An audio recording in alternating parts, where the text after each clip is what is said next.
Welcome back to our panel discussion in Focus, Governance, Risk, and Compliance, sponsored by RSA and Optiv here on Federal News Radio 1500 AM and federalnewsradio.com. My guests today are Jason Malmstrom, Assistant Inspector General in the Audit Division at the Justice Department. Jim Dalkin is Director of Financial Management and Insurance Issues at the Government Accountability Office. Ilanko Subramaniam is GRC Practice Leader at Optiv. And David Walter is Vice President of RSA Archer. I'm your moderator, Tom Temin. And we talked about risk and risk management in the first segment, but it's something that agencies have to actually do, and to do it better, you need a culture of risk and risk management. And you have to overlay that with good governance. But let's talk about the idea of risk culture without scaring everybody to death and thinking they can't walk from A to B in a given day. Nevertheless, in the day and age we live in, you have to have that. So, Jason, how does that take shape at Justice, and how do you develop a culture, or how are you helping develop a culture of risk management? So I think it takes commitment from the top. You need commitment from the leadership to say that risk is going to be a focus. And we discussed previously on the terminology that's used. I think that's one thing that, as within the OIG, when we look at risk, it's titled a lot of different ways depending on what operation you're looking at or who you're talking to. And so I think trying to come up with a common terminology will help everyone understand where we're at when we're talking about a particular risk, as well as where we think we need to go to address that risk. In addition to communication, it needs to be strategic. Right? The President's budget actually explicitly stated in there that enterprise risk management needs to be a focus of government. That's saying we're going to have the strategic objective that's built into the budget, that needs to be built into the governance, and then it needs to be built into what we're talking about is the culture. Everyone needs to accept it, buy in, and to do that I think that communicating down, but then involving everyone, having this an integrated piece of how we do business in government is the key to really talking about risk culture. And I think during the Obama administration, again, this idea of enterprise risk approach came in, and I think we're seeing this early on starting to be emphasized also by the Trump administration and some of the very early cybersecurity orders. So this is kind of a thing that's here to stay. I think it's fair to say. Ilanko, risk culture, what does it mean, and how can you operationalize that? Absolutely. I think as Jason stated, it has to start at the tone at the top. Right, so tone at the top, establishing a solid, sound program, risk management program, whether it may be focused on the enterprise or the entity level, or functionally, both needs to be there, as well as and then instituting these things through to policies and practices. Right, so policies and practices are a type of controls. Right, so they are mitigating activities for risk. And then, making sure that there are individuals who are trained in this taxonomy, the language, the practices of implementing such practices within the organizations, and bringing that culture, moving that away from a checkbox type of a compliance activity into a by design activity. That means that you do it every day as part of your job. You should apply a lot of common sense to the things that you do. So that means designing systems and procedures that support a policy in a way that people will like to do it and just be part of it. Absolutely, policy by design, or enabling technologies that incorporate and adapt best practices in risk management within their technologies and solutions and the everyday activities. Yeah. So that can really translate into the systems you have for cybersecurity, for example, David, and maybe even financial management and operational. I think it may be good to look at a parallel in the commercial space, maybe a little bit more mature in the financial services industry. When you look at Basel II, and their approach, the risk management framework approach around financial services, is concept the same within the government than what we're talking about, but it's outlining as what they call 3 lines of defense. And so you have the first line, which is the business or the operators on the ground. The second line are risk and compliance functions within the organization, and the third line being the independent organization to monitor, being internal audit. And Basel II in financial services has been on this risk culture kind of journey for a number of years now, in which they're discussing how can we move the management and ownership of risk from the second and third line risk experts into the first line. And that's what risk culture is about, is getting the actual business and the people that actually operate the organization to take ownership of the risks.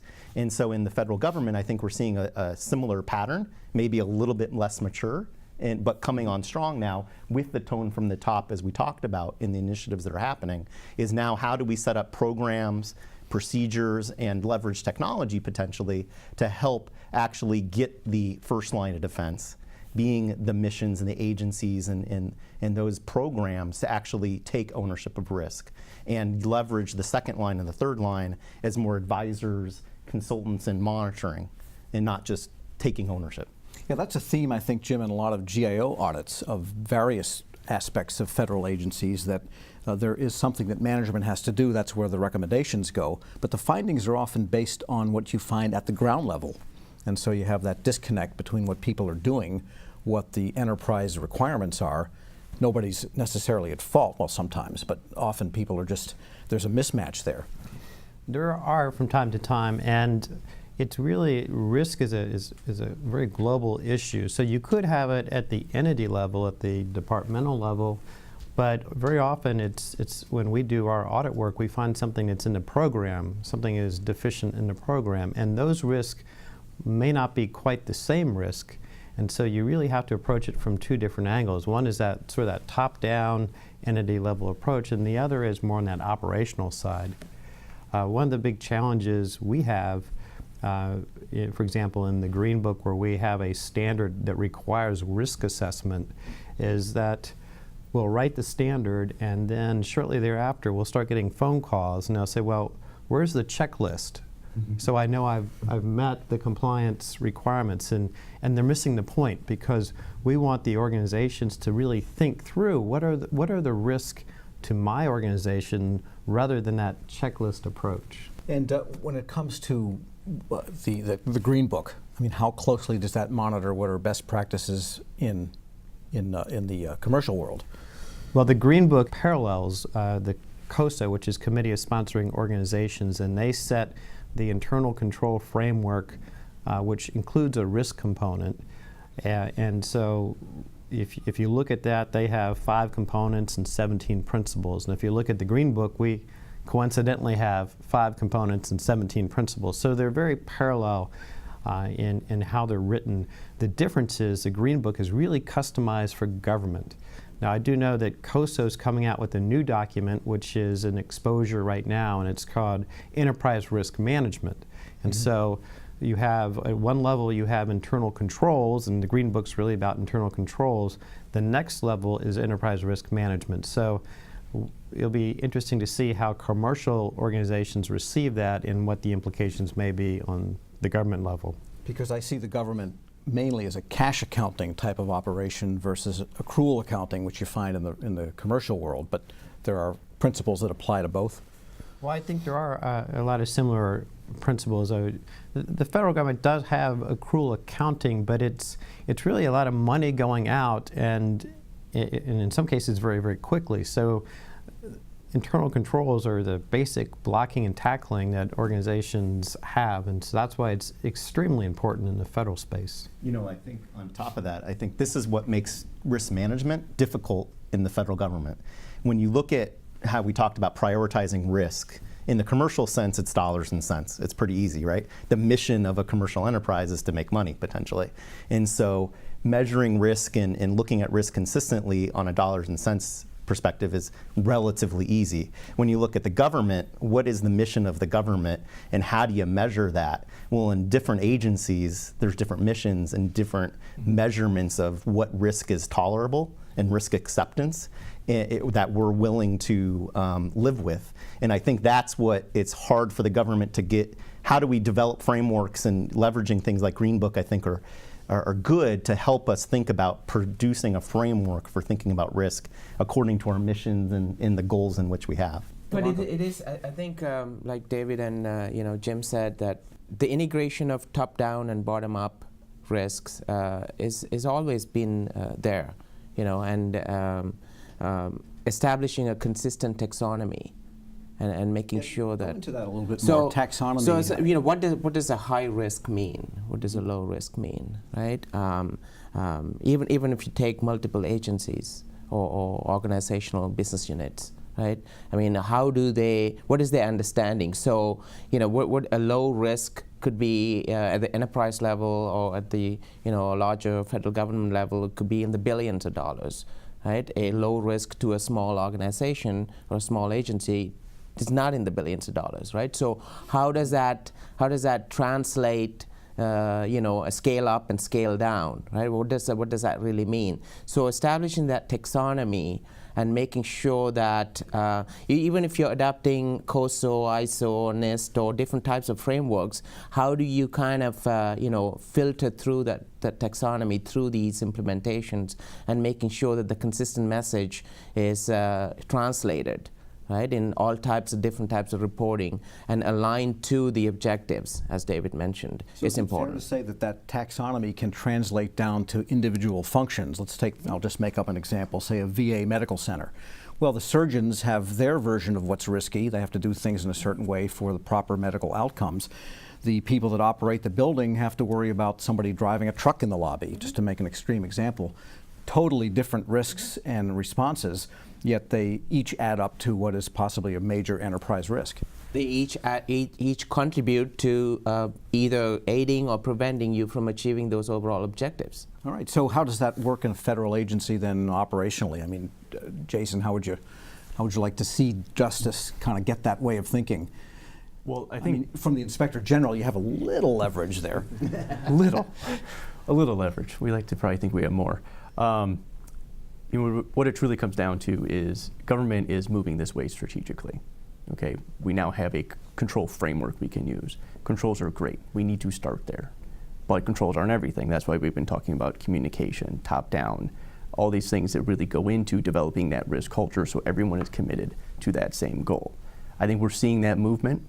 Now what we're going to see over the next few years is how do we best implement that? How do we find the similar terminology? How do we best define risk that we can actually then assess across all of government so that when we're talking about a high risk here, that means a high risk over at another entity. And that we're not just saying this is a high risk and this is a high risk, but we don't really know how to compare those. So I think that for government is a new challenge, and I think one that we're starting to address. Go ahead. A thing that I commonly consult with my customers on is really as a first step, you can't do risk management unless you know first what is most important to you, right? And Alanka was talking about the objectives in the organization. So, in the DOJ, what are all the different agencies and all the different programs we're looking at? Let's understand what is most critical to us in terms of what we're trying to achieve and what is required to achieve those. So what are those systems, assets, IT, departments, functions, people, and processes that really contribute to those most critical things. And once we have agreement on that across the organization, we can now start measuring risk according to those and lop off some of the less important stuff and focus on really what matters to the organization. So it sounds trivial, but I think it's harder than it seems within these big organizations. I think it's a bit of a balancing act. For example, if you're an agency that has to disperse emergency funds, for example, you have an inherent risk of fraud. And so if you don't get the funds out quickly, for the people that are affected, it can be a major life event. On the other hand, there are people that were happy to receive those funds that shouldn't receive those funds. And so you'd have to have some sort of risk mitigation strategy to address that, and that's a challenge. Yeah. And I so- think one other point I wanted to make is that risk is not all about financial risk, right? It's not about dollars and cents. There's reputational risk. There is loss of trust, and there's loss of revenue, EPS, whatever. So I mean, we have to look at all different aspects of risk and figure out which is sometimes you're mitigating one aspect of it and the other one is still there, right? So you have to take that into account. So you need to really almost have a system of gaining an inventory of what contributes to risk. And so how do you get to that point? Because that's a big exercise. I think so. Government management needs to be committed to it. You need to be assessing your risk continually, always considering what's new in your environment. You take national security, for instance. As we can see, it's an ever-changing game. there are new threats, new risks every day. And how you react to that is based on an understanding of what your risks are today, adding on that new threat, and then determining, okay, well, what should our risk management? Should we change it? Do we need to adjust it? And on the flip side of that, then, of course, you have the civil liberties issue. And how do we balance that? And I think we're finding a lot in government, it is about that balance, because on one end, you want to ensure national security. On another end, we want to ensure what our framers, built up in terms of the civil liberties that everyone hopes to enjoy in this country. All right, so any other comments on that inventory idea? Because I think I saw a couple of nodding heads Yeah, here. I wanted to add one thing. As Jim indicated, when we're doing risk assessments, all of these frameworks and methodologies actually indicate this, which is you have to identify one of the activities that is part of scoping an effort and figuring out exactly what's included in the risk assessment is to identify risk drivers and contributing factors, right? So these drivers and contributing factors are the elements why the risk exists and to what extent that risk exists, right? So you need the world's biggest whiteboard at some point. Yes. Maybe not physically, but a cyber Conceptually. Conceptually, a virtual whiteboard. Yeah. And I think in a perfect world, they might assess risk at the entity level, but then it would trickle down and they would ask, as you go through the organization, all the way down to the program level, well, what are your risks at your particular program? I think that would help you identify or categorize them. And it does tie into the A123 and the entity risk profile. All right, good place to take a short break here. My guests today are David Walter, Vice President of RSA Archer, Ilanko Subramaniam, GRC Practice Leader at Optiv, Jim Dalkin, Director of Financial Management Assurance at the Government Accountability Office, and Jason Malmstrom, the Assistant Inspector General in the Audit Division at the Justice Department. I'm your moderator, Tom Temin. Our discussion is In Focus, Governance, Risk, and Compliance, sponsored by RSA and Optiv here on Federal News Radio 1500 AM and federalnewsradio.com. We'll be right back.